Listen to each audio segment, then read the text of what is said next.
Hello, I'm Mantastic'c and Fantastic, and today I want to talk about the Kamen Rider Monster Exchange options. So, as a whole, I don't think it's really an event that's worth pulling in. The bottom rarity cards just feel underwhelming despite the fact that they do have weapon assist, and there's only a few cards that are truly meaningful, and of those cards, you can monster exchange for them. So if you have trade-out fodder to spare and you feel like they have enough value for yourself, it may be something worth considering. And the first and possibly most notable card that people like to talk about is Black Sun. So Black Sun is a transforming card after 24 turns with 3 skill boosts in their base form. And when they transform, they are a 4-turn cooldown. That gives you a board unlock, change the top 2 rows to dark, and then this particular card has a 5 billion damage cap. And because the fact that they have 3 Brick Awakenings, which is absolutely stupendously outrageous, they're going to hit that 5 billion no problem, even in Super Gravity dungeons. So damage output is obviously immense. Drawback is this is a 4-turn cooldown, and if we think of like other blob swiping teams, we have like Norza Kitty with another 4-turn cooldown and Shiva Dragon 3-turn cooldown, and lo and behold, we need that number of copies of the card on the team to ensure a steady, consistent flow of orbs. So, Black Sun means you need to have 4 Black Suns across your entire team. Now, it's generally often paired with New Year's Celica, and the reason why it's paired with New Year's Celica is, not New Year's, Christmas Celica, is because she is able to provide you with auto-healing. And auto-healing is a big deal because, like, one of the bigger weaknesses of, like, Shiva Dragon Leo teams is healing can be a bit of a pain. Yes, Leo can make heart orbs, but it's just a strain overall. Norza Kitty gets auto-healing just built in through, like, their awakening, so they can heal back up because they just swipe the row and ignore everything else. New Year Christmas Celica gives you the auto-healing for 5 turns on a 5-turn cooldown with their active skill, along with the bigger board, which is not quite relevant at this exact moment, but the auto-healing is tremendously important because if we go back up to Black Sun, when you think about it, they don't make any heart orbs, and the way that, like, you know, you're swiping orbs away, you may not get many heart orbs on the board, so healing could definitely become a bit of a problem. So thus, New Year Christmas Celica, is going to become tremendously valuable, and that's partially one of the reasons why you would see from various like team compositions such as Bira Pads in the top corner. I'll give you a link to that video later down below. They have Christmas Celica as their leader, and then 3 Black Sun subs, and then something for like Void Damage Void. They have Wang Yi in this case. I think they've released another team eventually, but you can take a browse to their YouTube channel to find that. But point of the matter is, you need many Black Suns to truly make this work. If you have Christmas Celica, you only need 3. That's still 15 trade fodder, and their main appeal is swiping with almost no effort through Unknown Nova or UN2. Now, if you already have other teams like, say, Elfride, New Year's Fair Rule, these teams can obviously push their way through that dungeon. Not as mindlessly necessarily, but it doesn't fall flat against certain spawns. Because remember, because like to a certain extent, 5 of your cards are kind of locked in, you're going to have issues against certain mechanics or issues like, say, unmatchable dark orbs. That can definitely be a bit of a problem. I know this feature team doesn't have 100% consistency because certain spawns can be obviously game ending, but with that being said, it still is an incredibly powerful, efficient system because, like, it's so fast, so mindless. You're just swiping for the most part. So because you don't really have to think, you can go through it quickly, and yes, you get those problematic spawns, you're going to perish. But that's okay. Just do it again because it's so fast.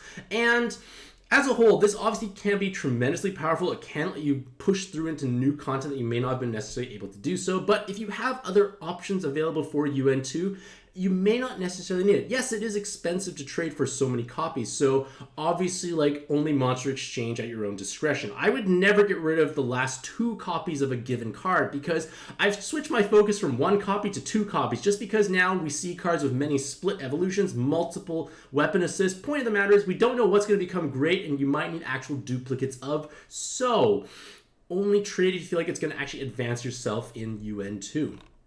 For Kamen Rider Geats, they could be almost a card that's somewhat like kind of slept upon, so to speak, because Black Sun is so much more mindless by comparison. But after they transform after 22 turns, they're a 16 times effective health leader because they have a flat 16 times health multiplier and 16 times RCV. They have bonus combos and auto follow attack. And then with 4 10 combo awakenings, obviously stupendously high damage on both main and sub attribute, even in Super Gravity dungeons, they get the 5 billion damage cap elevation with their active skill on another 4-turn cooldown, and then it gives you void damage, void, and changes dark to light. Now, this isn't as spectacular of an orb changer by comparison to Black Sun. You're not making anywhere near as many orbs, and Geats needs to match unique sets of 5 light orbs. For every 5 light orbs you match, you gain a stacking attack multiplier. So obviously anyone with a stacking attack multiplier is viable in super gravity style dungeons, and Geats is no exception. So you need to obviously populate your team with other orb generators to ensure you actually have, a steady flow of orbs. But one thing I want to stress is that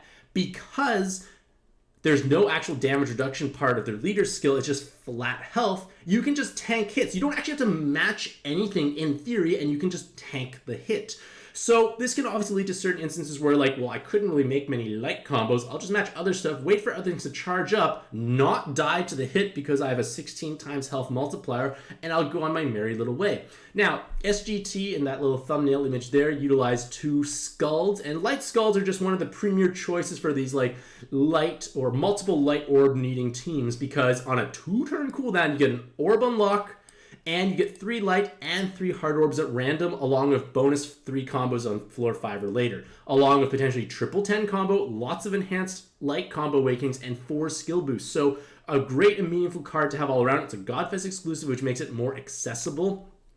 And I feel like in the future, coming up in Valentine's Day, whenever we get that option, is going to be Valentines Lee. And Lee from Dragon Collar, Dragon Bound gives you a leader swapping active skill. And this is a transforming card, kind of like, is it Crollo, I think it is? I can't recall. I don't have the card. But point of the matter is, once you transform Lee, you got to wait for 5 more turns, and then you can leader swap in one of your subs as your leader. Now, with transforming leaders such as Geats, you obviously can't, inherit a leader swapping or a leader swapping active skill and swap them in, because they have to transform, then good luck charging up that other active skill. So not really feasible. But with Lee, who actually has respectable stats, a low-ish cooldown, so you can inherit something over top of it after you swap into position, like maybe it's a shield or absorption cancellation, whatever you need, Geats can play on 7x6. And this is one reason why New Year's Farewell has a bit of an edge on some of these other scaling leaders, is because you can actually play on 7x6, and on 7x6, life is much easier by comparison because you have so many more orbs to play around with. So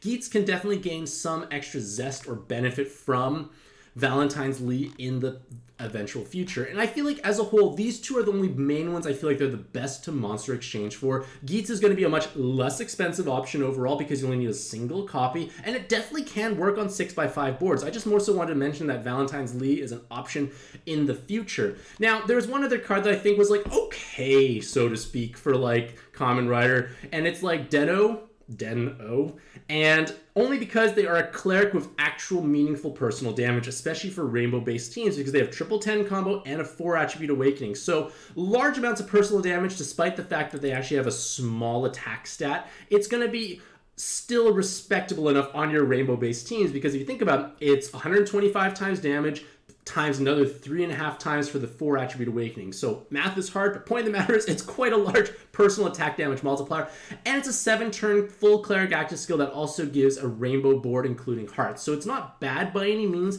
but I don't truly think it's worth monster exchanging for. It's just more so I thought that was kind of worth mentioning, but not really. I think it's really more so about Geats and Black Sun. So let me know what you think about this video in the comment section down below. Do you think any of these cards are particularly appealing for yourself? Because for myself, I'm not going to trade for the Black Suns. I would need to get 4 Black Suns because I don't have Christmas Celica, so that's expensive. And Geats is something maybe I'm considering because I do have the skulls, and you can abuse spinners on 6x5 boards, so that is another possible option to possibly do for myself. So I might get Geats because I do have skulls. I have other possible options. I could piece together various spinner options like Raffine, or I've used Meredith to great success for Elfride. But point of the matter is, I feel like these cards are worth mentioning to possibly trade for, and they cost 5 6-star Godfest exclusive in total. But regardless of all that, hopefully all you lovely ladies and gentlemen out there have a truly fantastic day. I wish you all the best luck in your own pad adventures, and happy puzzling.